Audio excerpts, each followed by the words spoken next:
Hi hello friends, ఈరోజు మనకు AP government హాస్పిటల్కి సంబంధించిన జాబ్స్ నోటిఫికేషన్ వెలువడింది. ఎలిజిబిలిటీ వచ్చేసి 10th pass. Out sourcing recruitment అనేది జరుగుతుంది. యూ అండ్ మీ ఇంట్రెస్టింగ్ ఈ జాబ్కి మీకు ఇంట్రెస్ట్ ఉంటే తప్పనిసరిగా అప్లై చేసుకోండి.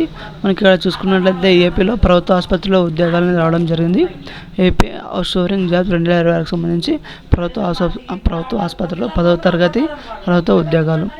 నియామక వివరాలు, రిక్రూట్మెంట్ వారు ఎలా ఉందో ఒకసారి చూసుకున్నట్లయితే మనం ముందుగా ఇందులో వచ్చేసి మనకు విభాగం వచ్చేసి వైద్య విద్యాశాఖ ఆంధ్రప్రదేశ్ ప్రభుత్వం అనేది నోటిఫికేషన్ జారీ చేసింది. నోటిఫికేషన్ నెంబర్ వచ్చేసి 1/2026. అలాగే నోటిఫికేషన్ తేదీ వచ్చేసి 22/1/2026. మరియు మనకు ఈ ఉద్యోగం ఎక్కడ ఉంటుంది, ఎక్కడ లేదని చూసుకున్నట్లయితే మనకి ఇక్కడ ఉద్యోగం ప్రాంతం వచ్చేసి మనకు విజయవాడ మరియు ఎన్టీఆర్ జిల్లాలో ఉద్యోగం అనేది ఉంటుంది. అలాగే మనకి ఇక్కడ ఉద్యోగ విధానం వచ్చేసి అవుట్సోర్సింగ్ ద్వారా ఉద్యోగం ఉంటుంది. పర్మనెంట్ ఉద్యోగాలు అయితే కావు, అవుట్సోర్సింగ్ ఉద్యోగాలు. మెరిట్ లిస్టు చెల్లుబాటు అంటే 28/2/2026లో మెరిట్ లిస్ట్ అనేది విడుదల చేయడం అనేది జరుగుతుంది. సో ఫ్రెండ్స్, ఎవరైతే ఇంట్రెస్ట్ ఉన్నారో తప్పకుండా అప్లై చేసుకోండి. అలాగే మనకి ఇక్కడ పోస్టుల వారీగా ఖాళీల వివరాలు చూసుకున్నట్లయితే మనకు వేకెన్సీ డీటెయిల్స్ చూసుకున్నట్లయితే మనకు మేల్స్ మరియు ఫీమేల్స్కి డిఫరెంట్గా ఉండడం జరిగింది. ఇక్కడ మేల్స్ నర్సింగ్ ఆల్డరీ MNO వచ్చేసి 5 పోస్టులు, శాలరీ వచ్చేసి 15,000. అలాగే ఫీమేల్ నర్సింగ్ ఆల్రెడీ వచ్చేసి FNO 5 పోస్టులు, నెలకు 15,000. స్ట్రెచ్చర్ బేరర్ 6 ఉద్యోగ వేకెన్సీస్, 15,000 నెలకి జీతం వచ్చేసి. అలాగే జనరల్ డ్యూటీ అటెండెంట్ GDA వచ్చేసి 6 పోస్టుల, నెలకు 15,000. నర్సింగ్ ఆల్రెడీ వచ్చేసి 2 పోస్టులు, నెలకు 15,000. అలాగే ఖాళీల సంఖ్య అవసరాన్ని బట్టి పెరగవచ్చు లేదా తగ్గించవచ్చు. దీన్ని ముందుకు గమనించవలసిగా ఉంటుంది. సో ఫ్రెండ్స్, మనకి ఈ జాబ్స్కి వచ్చేసి అర్హత ఎలాగుందో ఎలా లేదో తెలుసుకున్నట్లయితే మనకు విద్యార్థులు ఇక్కడ తెలియజేయడం జరిగింది. ఎడ్యుకేషన్ క్వాలిఫికేషన్ వచ్చేసి మనకు MNO మరియు FNO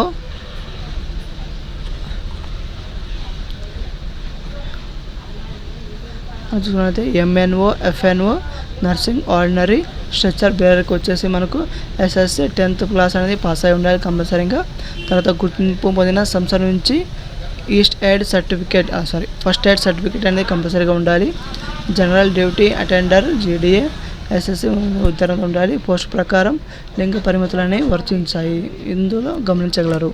అలాగే మనకి వయో పరిమితి ఏజ్ రిలాక్సేషన్ చూసుకున్నట్లయితే గరిష్ట వయసు వచ్చేసి 42 సంవత్సరాలు, అంటే 1/1/2026 నాటికి 42 సంవత్సరాల లోపల ఉండాల్సిందని చెప్పడం జరిగింది.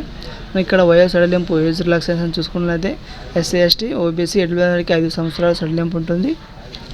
5 years అనేది ఏజ్ రిలాక్సేషన్ ఉంటుంది. అలాగే దివ్యాంగులకు చూసుకున్నట్లయితే 10 సంవత్సరాలు ఏజ్ రిలాక్సేషన్ సడలింపు అనేది ఉంటుంది. అలాగే ఎక్స్ సర్వీస్ మ్యాన్ సేవా కాలంలో పాటు 3 సంవత్సరాలు. అలాగే అన్ని సడలింపులు కలిపి గరిష్ట వయసు వచ్చేసి 52 సంవత్సరాలు నిర్ధారించడం అనేది జరిగింది. అలాగే మనకి ఇక్కడ దరఖాస్తు ఫీజు అప్లికేషన్ ఫీ మనకు చూసుకున్నట్లయితే మనకు OC మరియు BC వాళ్ళకైతే 3,000 అప్లికేషన్ ఫీజు అనేది 300. అలాగే SC ST దివ్యాంగులకు అయితే 200గా అప్లికేషన్ ఫీ అనేది జరిగింది. తర్వాత డిమాండ్ డ్రాఫ్ట్ రూపంలో ఉంటుంది. అలాగే SMC రిక్రూట్మెంట్ విజయవాడ పేరిట అనేది చెల్లించాలి.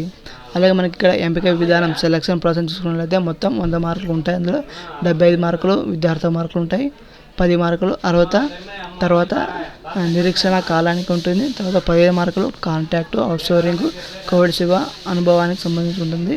అలాగే గ్రామీణ పట్టణ గిరిజన ప్రాంత సేవకు అదనపు వెయిటేజ్ అనేది కంపల్సరీగా ఉంటుంది ఫ్రెండ్స్. సో ఈ ఎంపిక విధానం చూసుకున్నారు కదా, మీకు ఇంట్రెస్ట్ ఉంటేనే అప్లై చేసుకోండి. మనకి ఇక్కడ అవసరమైన సర్టిఫికేట్లు సర్టిఫికేట్లు ఇందులో తెలియజేయడం అనేది జరిగింది. మనం ముందుగా చూసుకున్నట్లయితే ఇక్కడ వచ్చేసి మనకు 75 మార్కులు విద్యార్థి మార్కులు అనేవి ఉంటాయి. అలాగే 10 మార్కులు వచ్చేసి అర్హత, తర్వాత నిరీక్షణ కాలానికి ఉంటుంది. 15 మార్కులు వచ్చేసి కాంటాక్ట్ అవుట్సోర్సింగ్ కోవిడ్ సేవ అనుభవానికి ఉంటుంది. గ్రామీణ పట్టణ గిరిజన ప్రాంత సేవలకు అదనపు వెయిటేజ్ అనేది కంపల్సరీగా ఉంటుంది. అలాగే మనకు అవసరమైన సర్టిఫికేట్ ఎడ్యుకేషన్ సర్టిఫికేట్ ఇక్కడ మనం చూసుకున్నట్లయితే మనకు కొన్ని ఇవ్వడం జరిగింది. అందులో ముఖ్యంగా మనకు చూసుకున్నట్లయితే ఇక్కడ ఎస్ఎస్సి సర్టిఫికేట్ అంటే డేట్ ఆఫ్ బర్త్ అంటే ఎస్ఎస్సి పాస్ మార్క్ లిస్ట్ ఉంటుంది కదా, అది కంపల్సరీగా కావాలి. అలాగే మనకు విద్యార్థికి సంబంధించి మీరు ఏమేమి చదివారో ఏం లేదో ఆ విద్యార్హత సర్టిఫికేట్ అనేది కూడా ఉండాలని చెప్పారు వాళ్ళు.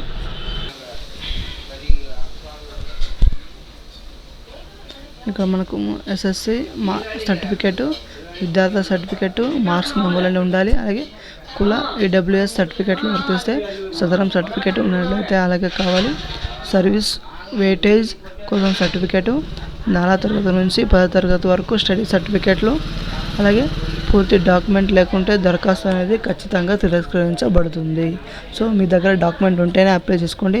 ఫేక్ డాక్యుమెంట్ కానీ వగైరా అప్లై చేస్తే మీ అనేది రిజెక్ట్ చేయబడుతుంది. అలాగే మనకి ఇక్కడ దరఖాస్తు విధానం చేసి ఎలా అప్లై చేయాలో చెప్పడం జరిగింది.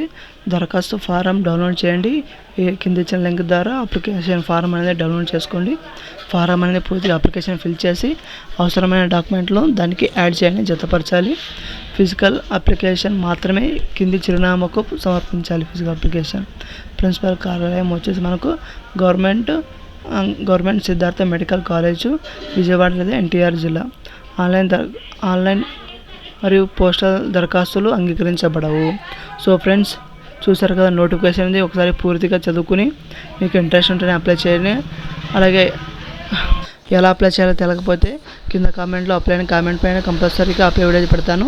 దయచేసి మన ఛానల్ని సబ్స్క్రైబ్ చేసుకోండి.